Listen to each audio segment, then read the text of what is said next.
జై శ్రీరామ్. అందరికీ నమస్కారం. వెల్కమ్ టు న్యూస్ అఖండ. నేను మీ కస్తూరి శ్రీధర్. ఒక బిగ్ బ్రేకింగ్ న్యూస్ అయితే ఒకటి తీసుకొచ్చిన ప్రతి ఒక్కరు కూడా హ్యాపీగా ఫీల్ అయిపోతారు ఈ న్యూస్ తోటి. మనకు వస్తా ఉన్న సమాచారం ప్రకారం యాహ్యా సిన్వార్ జరిపినట్టు తెలుస్తుంది. ఎవరికీ తెలియకుండా కుక్క చావు తెచ్చినట్టు మనకు సమాచారం వస్తుంది. అమ్మాయిలా, అది కూడా ఒక అమ్మాయి మాదిరిగా బుర్కా ధరించి పారిపోతున్నటువంటి ఈ హమాస్ సుప్రీం లీడరు ఎవరు? హమాస్ సుప్రీం లీడరు ఈ యాహ్యా సిన్వార్ను ఇజ్రాయెల్ బలగాలు కాల్చి చంపినట్టు వార్తలు వస్తూ ఉన్నాయి. అర్థమవుతుంది మీకు? అసలు ఎవరి యాహ్యా సిన్వారు ఏది చెబితే అది శాసనం గాజాలో. ఈ యాహ్యా సిన్వార్ ఏది చెబితే అది వేదం గాజాలో. అంటే గాజా అంటే ఎక్కడ ఉన్నది? పాలస్తీనాలో ఉన్నది.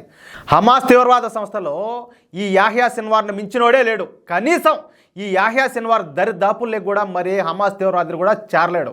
అంతటి శక్తివంతమైన నాయకుడు ఈ యాహ్యా సిన్వారు గాజాలోని ఖాన్ యూనిస్ పట్టణంలో 1961లో పుట్టాడు. ఈ పనికిమాల పుట్టక ఇస్లామిక్ యూనివర్సిటీ ఆఫ్ గాజాలో ఇస్లామిక్ విద్యను అలాగే అరబిక్ విద్యను నేర్చుకున్నాడు. ఆ తరువాత వీడు తీవ్రవాద సంస్థలో చేరి 2 ఇజ్రాయెల్ సైనికులను హతమార్చాడయా.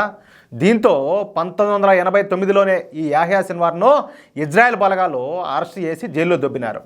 అప్పట్లో యాహ్యా సిన్వార్కు జీవితకాలం శిక్ష పడింది.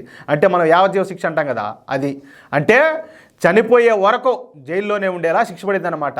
అయితే 2011లో ఇజ్రాయెల్ హమాస్ తీవ్రవాదులకు మధ్య జరిగినటువంటి ఈ ప్రిజనర్స్ ఎక్స్చేంజ్, అంటే యుద్ధ ఖైదీలను మార్చుకుంటారు కదా, ఏది మీరు కొంతమంది రిలీజ్ చేయండి మేము కొంతమంది రిలీజ్ చేస్తామని చెప్పేసి ఆ మాదిరిగా జరిగినటువంటి ఈ ప్రిజనర్ ఎక్స్చేంజ్లో ఈ యాహ్యా సిన్వారు రిలీజ్ అయినాడు. ఇక అప్పటి నుంచి హమాస్ తీవ్రవాద సంస్థలో అంచెలంచెలుగా ఎదుగుతా ఏకంగా హమాస్ సుప్రీం లీడర్ స్థాయికి ఎదిగినాడు అనమాట ఇతను. అది ఎంత వేగంగా అంటే యాహ్యా సిన్వారు అంత వేగంగా ఎదిగినాడనమాట. అది కూడా కేవలం 6 సంవత్సరాల్లోనే ఒక తీవ్రవాది స్థాయి నుంచి ఏకంగా హమాస్ సుప్రీం కమాండర్ స్థాయికి ఈ యాహ్యా సిన్వారు ఎదిగినాడు. వీడొక పచ్చి నెత్తురు దాగే రాక్షసుడు. గత సంవత్సరం ఇజ్రాయెల్పై హమాస్ తీవ్రవాదులు దాడి చేసి 1400 మంది అమాయకుల చావుకు కారణమైన వాడు ఈ యాహ్యా సిన్వారే. ఈ దాడికి మొత్తం కూడా ఈ యాహ్యా సిన్వార్ కనుసన్నల్లోనే జరిగిందనమాట. అది పూర్తిగా యాహ్యా సిన్వార్కు సంబంధించిన కథ. ఏది అసలు ఈ దేవుడు వీడు ఏంది, వీడి కహాని ఏంది అనేది ఇది మ్యాటర్.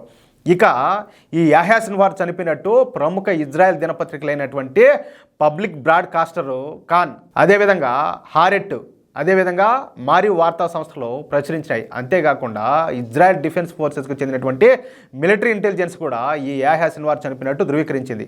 అంతేకాకుండా యాహ్యా సిన్వారు గత 3 రోజుల నుంచి తన ఆచూకీ లభించడం లేదని చెప్పేసి హమాస్ తీవ్రవాద సంస్థ తెలియజేసింది. అయితే ఇజ్రాయెల్ ఇంటెలిజెన్స్ కమ్యూనిటీ అయినటువంటి షిన్ బెట్ మాత్రం ఇంకా ఒక నిర్ధారణకైతే రాలా. బురకా దుస్తుల్లో పారిపోతున్న వ్యక్తి ఈ యాహ్యా సిన్వారా కాదన్నది త్వరలోనే తెలుస్తామని చెప్పేసి ఈ షిన్ బెట్ సంస్థ అయితే తెలియజేసింది. అయితే మెజార్టీ వార్తా సంస్థలు మాత్రం ఈ యాహ్యా సిన్వార్ చనిపోయినాడని చెప్పి భావిస్తున్నారు. ఎందుకంటే దాదాపుగా అన్ని సాక్ష్యాలు కూడా ఈ యాహ్యా సిన్వారు చనిపోయినట్టే నిర్ధారిస్తూ ఉన్నాయి. ఒక్క ఈ షిన్ బెట్ తప్పనిచ్చి, అది కూడా మనకు అతి త్వరలో తేలిపోతుంది. మొత్తానికైతే ఒక దరిద్రుడు, ఒక దుర్మార్గుడు, ఒక నరరూప రాక్షసుడు, ఒక రక్తం దాగి కిరాతకుడైతే ఒకడే హిస్టరీ ఆడికి ముగిసిపోయిందని చెప్పుకోవచ్చు ఈ న్యూస్ ద్వారా. మొత్తానైతే గుడ్ న్యూస్ కదా.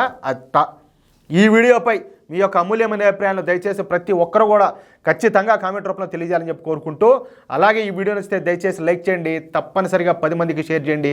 అలాగే ఇంతవరకు మన ఛానల్ సబ్స్క్రైబ్ చేసుకోకపోతే దయచేసి ప్రతి ఒక్కరూ సబ్స్క్రైబ్ చేసుకోండి. ఈ సందర్భంగా నేను ఇంకో గుడ్ న్యూస్ చెప్తున్నా. మన న్యూస్ అఖండ ఛానల్ 1,00,000 మంది సబ్స్క్రైబర్స్ను దాటేసింది. మన ఛానల్ ఎవరైతే సబ్స్క్రైబ్ చేసుకొని మనల్ని ప్రతిరోజు కూడా మనల్ని ఆదరిస్తూ ప్రోత్సహిస్తూ మమ్మల్ని ముందుకు నడిపిస్తూ ఉన్నారో ప్రతి ఒక్కరికి ఈ వీడియో ద్వారా పేరు పేరున మీ అందరికీ కూడా కృతజ్ఞతలు తెలుపుతా ఉన్నా.